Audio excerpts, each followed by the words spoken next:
Good evening student, मैं आपके सामने आज क्लास 12 का बहुत important topic astronomical telescope at in normal adjustment वाला जो टॉपिक है लेके आई हूँ बेटा। आपको सबको पता है, नाम से ही पता लग रहा है एस्ट्रोनॉमिकल टेलीस्कोप। एस्ट्रोनॉमिकल यानी कि जो हेवनली बॉडीज से रिलेटेड है, जैसे स्टार्स या प्लेनेट की हमें स्टडी करनी हो तो जिस टेलीस्कोप से हम इस डिस्टेंट ऑब्जेक्ट को अच्छे से ऑब्जर्व कर सकते हैं बेटा, इनकी अच्छी इमेज, ब्राइट इमेज प्राप्त कर सकते हैं, उन्हें उन ऑप्टिकल इंस्ट्रूमेंट को क्या कहते हैं, एस्ट्रोनॉमिकल टेलीस्कोप कहते हैं बेटा। एस्ट्रोनॉमिकल टेलीस्कोप में मेनली 2 लेंसेज होते हैं, जो कि आपको पता है कॉन्वेक्स लेंस ही होते हैं। पहला होता है ऑब्जेक्टिव लेंस, दूसरा होता है आई लेंस। ऑब्जेक्टिव लेंस आपको दिख रहा है बेटा, उसका एपरेचर भी लार्ज है और फोकल लेंथ भी लार्ज है, ठीक है। और जो आई लेंस है उसकी फोकल लेंथ आपको देखो बेटा स्मॉल है कंपैरेटिवली, और इसका एपरेचर भी स्मॉल है। इसका लार्ज एपरेचर क्यों है ऑब्जेक्टिव लेंस का? ताकि बेटा लाइट की इंटेंसिटी ज़्यादा फॉल हो और इमेज जो है वो काफ़ी ब्राइट बने और डिस्टिंक्ट इमेज हमें अच्छे से मिल सके, ठीक है बेटा।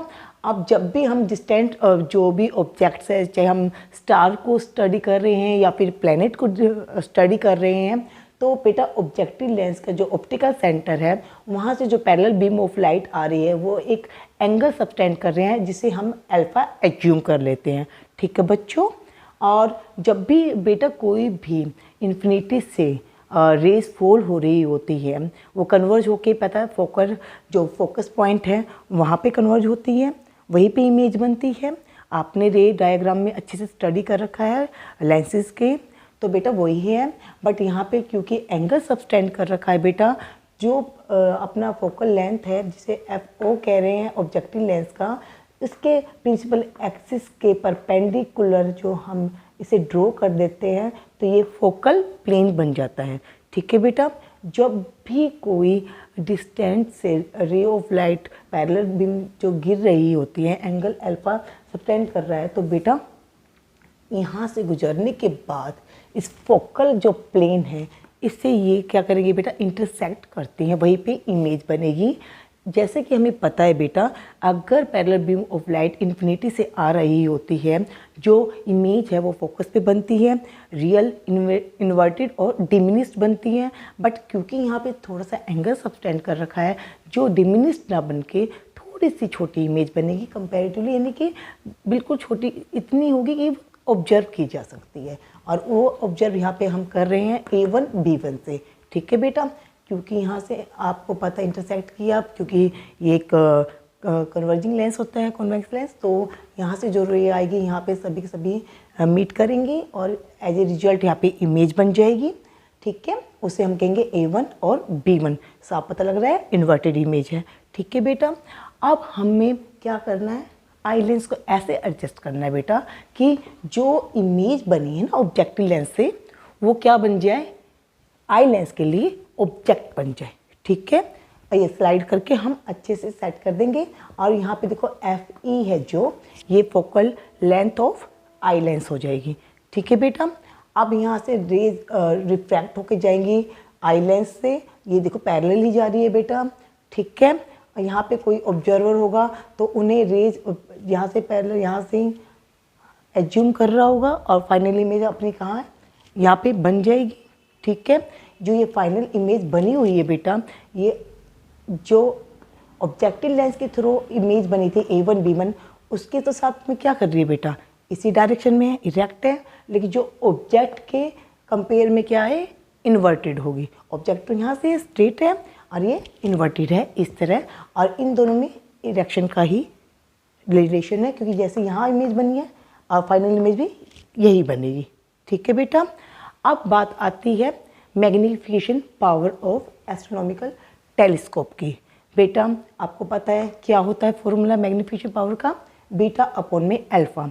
अल्फ़ा आपको दिख रहा है, जो बेटा ऑब्जेक्ट से जो रेज आ रही है ऑप्टिकल सेंटर के साथ एंगल अल्फ़ा बना रही है, और ठीक सिमिलरली फाइनल इमेज जो बना रही है बेटा आई लेंस के ऑप्टिकल सेंटर के साथ, उसे हम बीटा कहते हैं, ठीक है।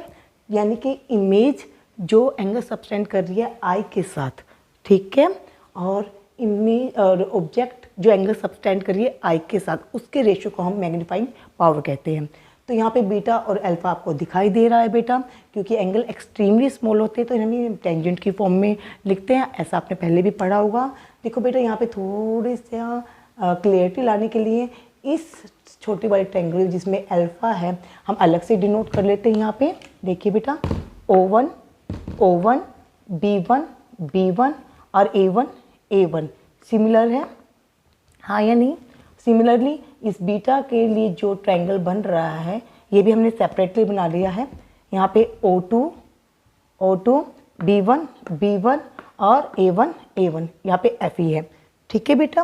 तो अब यहाँ से हमने देखा बेटा ये जो स्मॉल ट्रायंगल है, यहाँ से हम टेंजेंट अल्फा की वैल्यू निकालना चाहते हैं। तो टेंजेंट अल्फा कैसे होता है बेटा, यहाँ पे ये ट्रायंगल है, इसके अपोजिट जो होता है परपेंडिकुलर होता है A1 B1 और ये बेस है B1 O1। तो टेंजेंट अल्फा की वैल्यू होगी A1 B1 divided by B1 bye O1, ठीक है। और यहाँ से देखो बेटा टेंजेंट बीटा की वैल्यू कैसे निकलेगी, यहाँ पे इसके अपोजिट जो है परपेंडिकुलर होगा, यानी कि A1 B1 डिवाइडेड बाय जो बेस है B1 O2 हो गया, ठीक है बेटा। तो ये वाली दोनों वैल्यू हम यहाँ पे एक्सप्रेशन में रख देंगे, m इक्वल है टेंजेंट बीटा अपॉन में टेंजेंट अल्फा। टेंजेंट बीटा की वैल्यू क्या है बेटा, A1 B1 divided by B1 O2, A1 B1 divided by B1 O2। और टेंजेंट अल्फा की वैल्यू क्या निकली है, A1 B1 B1 O1। तो वही पुट कर दिया हमने A1 B1 B1 O1, ठीक है बेटा। अब यहाँ से हमें देखो जरा ध्यान से, A1 B1 से A1 B1 कट हो रहा है और आएगा क्या यहाँ पे एक्सप्रेशन में, अब m इज इक्वल है B1 O1 ऊपर चला जाएगा, B1 O1 और B1 O2 नीचे है ही। तो यहाँ पे देखो बेटा B1 O1 का मतलब क्या है, B1 O1 कहाँ है बेटा, B1 O1 यहाँ पे कोई ऑब्जेक्ट रहेगा, यहाँ पे ये जो बेटा ऑब्जेक्टिव लेंस की क्या है, ऑब्जेक्टिव लेंस की क्या है, ये फोकल लेंथ है जो कि FO है और साइन ऑफ कन्वेंशन के अकॉर्डिंग पॉजिटिव है, तो हमने FO पुट कर दिया। B1 O2 है और ये बेटा B1 ये रहा O2, ये आई लेंस का क्या है, फोकल लेंथ है। और यहाँ से अगर इस तरफ हम मेजरमेंट लेते हैं तो FE क्या आएगी, नेगेटिव आएगी। नेगेटिव है इसका मतलब है जो इमेज होगी वो इन्वर्टेड बनेगी। समझ आ गए मेरे बच्चों। अब यहाँ से एक बात और पता लग गई बेटा, जो मैग्नीफाइंग पावर होती है उसमें फोकल लेंथ जो है वो ज़्यादा होनी चाहिए और जो फोकल लेंथ ऑब्जेक्टिव लेंस की ज़्यादा होनी चाहिए और focal length of eye lens की कम होनी चाहिए। ये वैल्यू जितनी कम होगी तो मैग्नीफाइंग पावर उतनी ही ज़्यादा होगी। और नेक्स्ट है length of the telescope, important है, कई बार पूछ लिया जाता है। L है उसे डिनोट करेंगे focal length of objective lens plus में focal length of eye lens, ठीक है बेटा। अब जो क्वेश्चन आ सकता है वो कैसे आ सकता है, कुछ ऐसे आ सकता है, ड्रॉ ए लेबल्ड रे diagram showing the image formation is an astronomical telescope, define it's magnifying power and right expression for it. और बेटा आपको इतना बात समझ आ गई, जो नॉर्मल एडजस्टमेंट होती है उसमें ऑब्जेक्ट भी कहाँ है, इन्फिनिटी पे, और जो इमेज बनी है वो भी कहाँ है, इन्फिनिटी पे, ठीक है बेटा। Thank you.